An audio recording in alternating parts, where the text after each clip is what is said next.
இரவல் தந்தவன் கேட்கின்றான்.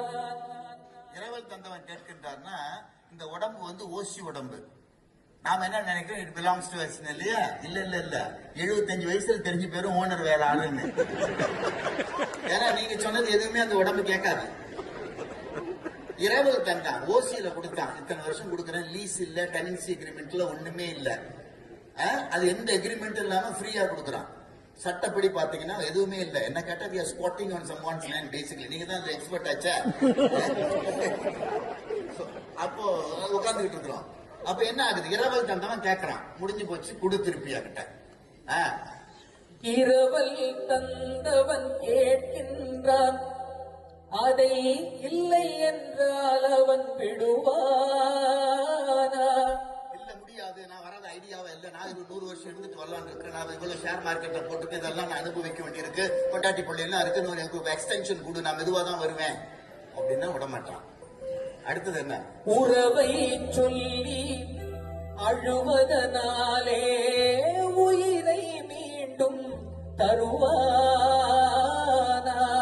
இறந்து போயிட்டா இல்லைங்க, நீங்க உயிரை எடுத்துக்கிட்டு போக நினைச்சது வந்து ஒரு ஸ்ட்ரேஞ்சர் இல்ல, இவர் வந்து என் கணவர், இவர் எங்கள் அக்கா, என் தங்கச்சி, என் மனைவி. ஓ ஐம் சோ சாரி, அவர் அப்பாவா, நான் மிஸ்டேக் பண்ணிட்டேன் அப்படின்னு கடவுள் சொல்ல மாட்டேன். நீ எவனா இருந்தா எனக்கு என்ன.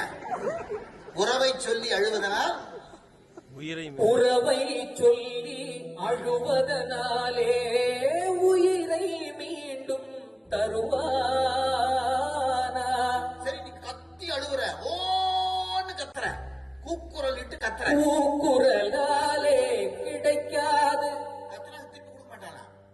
சரி இதெல்லாம் நமக்கு ஒண்ணு பாட்டு போட்டுக்காரு, நமக்கு எல்லாரையும் பார்த்த முடியல, கத்தி பார்த்தோம், கூப்பாடு போட்டு பார்த்தோம், ஊர்ல உள்ளவங்க பேசி பார்த்தேன், கத்தணும் எல்லாம் முடியல. ஒரு கேஸ போட்டு கடவுள் மேல, அவருதான் வந்து டிஃபெண்டன்ட், நாம பிளேன்டிஃப் போட்டு, இந்த மாதிரி இத்தனை வருஷம் என் கூட இருந்த என்னுடைய கணவனோ மனைவியோ இந்த உறவெல்லாம் இருந்தவர் வந்து சொல்லாம கொல்லாம நோட்டீஸ் கொடுக்காம கடவுள் வந்து ஆளை கலாப்பிட்டான், அவனை எனக்கு திருப்பி கொடு, அதுக்கு இவ்வளவு compensation, general damages, specific damages போட்டு அடிச்சு ஒரு பெட்டிஷனை போட்டு கோர்ட்ல தாக்கல் பண்ணா, இது கோர்ட்டுக்கு போனால் ஜெயிக்காது,